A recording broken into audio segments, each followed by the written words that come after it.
com a noiva nesta casa em Ubatuba, no litoral de São Paulo. Um lugar cercado pela exuberância da Mata Atlântica, cheio de passarinhos coloridos. O carioca Fábio vive em São Gonçalo, região metropolitana do Rio de Janeiro. Em comum, eles têm a idade, 32 anos, e uma doença que não tem cura: esclerose múltipla. A ciência ainda não conhece as causas, mas sabe que a esclerose múltipla é uma doença crônica que atinge vários pontos do sistema nervoso central. Ela ataca uma espécie de proteção dos neurônios, provocando inflamações. O curioso é que o ataque é feito pelas células que deveriam proteger o organismo. No mundo, cerca de 2,5 milhões de pessoas sofrem de esclerose múltipla. A doença atinge principalmente adultos jovens e provoca muitas limitações, como dificuldades motoras e sensitivas. Eu tinha 17 anos e o médico virou e falou: você tem uma doença que não tem cura, tu tem que conviver com ela até o fim da sua vida. Eu já me senti morto. Foi uma experiência bem traumática, assim, você descobrir, assim, com 27 anos, que você pode ser portador de uma doença como a esclerose múltipla, né? O susto foi grande também para a família Rodrigues. A mãe de Fábio, poucos dias antes de morrer, gravou essa entrevista contando como se sentiu diante da fragilidade do filho. Ele ficou internado e em 7 dias ele emagreceu 7 quilos. Eu vi meu filho morto em uma cama de hospital. Meu filho não conseguia nem beber água, ele não tinha força para nada. Teve que internar? Sim, tive 12 internações para tomar pulsoterapias em 6 meses, que é justamente para tratar essas lesões inflamatórias. 15 anos se passaram e os sintomas de Fábio só pioraram. Surtos imprevisíveis, perda de visão. Chegou ao ponto de não conseguir mais caminhar e foi parar numa cadeira de rodas. Caramba, ser dependente de uma cadeira de rodas para fazer tudo o que eu quiser. Foi quando Fábio e a mãe ouviram falar de um método alternativo usado pelo neurologista Cícero Coimbra, da Unifesp, Universidade de São Paulo, para tratar seus pacientes. O tratamento? Superdoses de vitamina D, que, segundo os médicos, é, na verdade, um hormônio. A vitamina D, ela é muito mais do que uma vitamina, muito mais do que um hormônio. Ela controla 10% das funções das nossas células e de todas as nossas células, inclusive das células do sistema imunológico. Segundo o Dr. Cícero, um ferrenho defensor da vitamina D, já há quase 5.000 publicações no mundo somente sobre os benefícios da vitamina D no tratamento da esclerose múltipla.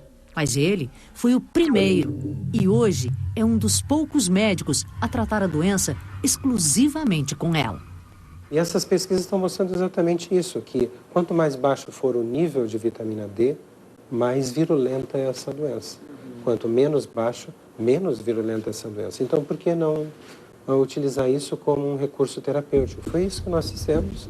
Nós aumentamos os níveis de vitamina D até chegar a um ponto em que a doença entra em remissão permanente, ela fica literalmente desligada. Em um mês eu senti uma diferença absurda no meu corpo.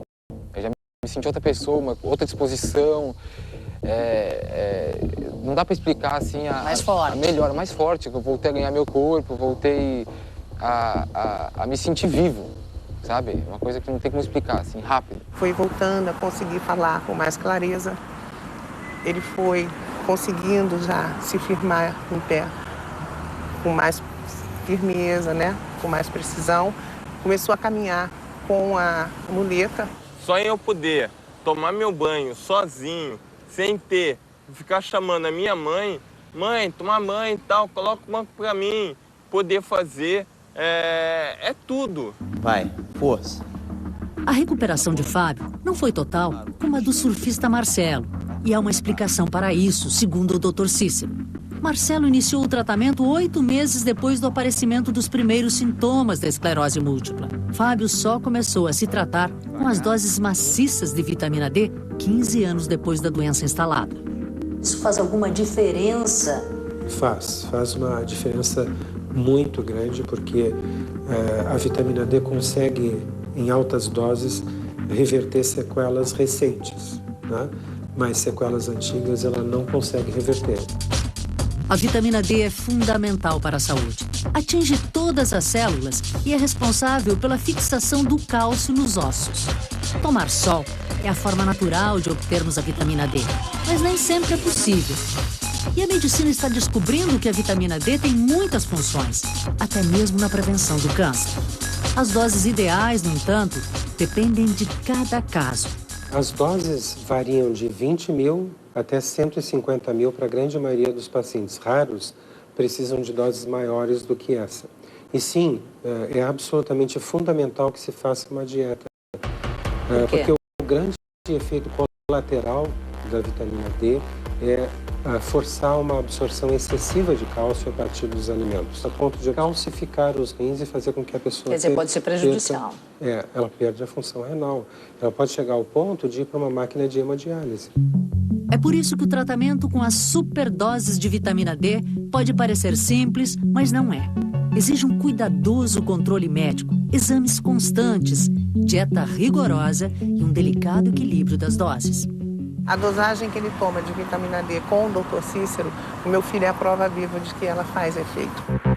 Os relatos são impressionantes. Os pacientes, quando melhoraram, abandonaram definitivamente o tratamento convencional. Remédios que provocam efeitos colaterais devastadores. Mesmo assim, as entidades que representam os neurologistas ainda não aceitam o tratamento da esclerose múltipla somente com a vitamina D, da forma como o Dr. Cícero trata. Faltam estudos para dizer, será que os pacientes com doenças autoimunes precisam de uma dose fisiológica diferente da população saudável? Isso não tem resposta. Não tem resposta. Os pacientes com esclerose múltipla metabolizam essa vitamina D de forma diferente da população saudável? O que seria necessário para a academia aceitar o uso de altas doses de vitamina D no tratamento da esclerose múltipla? Que essas altas doses fossem aplicadas em estudos bem padronizados cientificamente, que significa randomizado, duplo cego. O Dr. Cícero, que começou a usar a vitamina D há 10 anos, tem atualmente cerca de 1.500 pacientes de esclerose múltipla. Muitos vindos de outros países. Segundo ele, 95% apresentaram uma resposta muito boa, como mostram as ressonâncias de Marcelo. As lesões no cérebro e na medula são muito claras, antes e depois da vitamina D. Permaneceram cicatrizes, mas diminuíram muito a extensão da área lesada. Esses resultados, segundo o Dr. Cícero, é que indicam que ele está certo e que a vitamina D logo vai se comprovar como o caminho mais correto e barato para tratar a doença. Para ele, é só uma questão de tempo. Isso é uma coisa que tem que ficar absolutamente clara. As pessoas com que têm doenças autoimunitárias e que estão com deficiência do principal regulador do sistema imunológico, que é a vitamina D, elas têm que receber vitamina D. E não há como você chegar e dizer assim, eu preciso de um estudo controlado. Porque se você tivesse, por exemplo, um filho seu com esclerose múltipla, você jamais colocaria essa pessoa, aceitaria que ela fosse para o grupo placebo, né? Para mostrar que o quanto ela iria mal. O senhor chegou a pensar um dia que iria ficar pior, ia piorar a vida? Ah, sim, né? Com certeza. Porque quando ele recebeu o diagnóstico? Os diagnósticos, todos eles apontavam assim para uma situação muito difícil. E há 4 anos o meu filho está como sempre foi, né? Um jovem feliz, alegre, saudável, fazendo o que sabe, trabalhando, fazendo surf, que é o objetivo maior da vida dele. Então, nós estamos muito felizes. Tirou um peso do coração, seu Sérgio? Nossa, um peso enorme. Você se sentiu de novo, vivo, inteiro? De novo, vivo, inteiro e... Capaz de surfar? Capaz de surfar e de trabalhar e viver sem pensar e poder fazer planos. Eu ficava sonhando em estar bem. E com a vitamina D, eu tô voltando a ter o que eu tinha antes. Quando jovem, adolescente, eu fazia de tudo. E agora já ficou fazendo planos para o futuro. E a senhora tem esperanças que vai melhorar mais ainda? A senhora Com certeza. acha que... Com certeza. O que a senhora imagina ainda? dela. Eu imagino meu filho não precisando mais de mim para poder sair, poder fazer isso sozinho.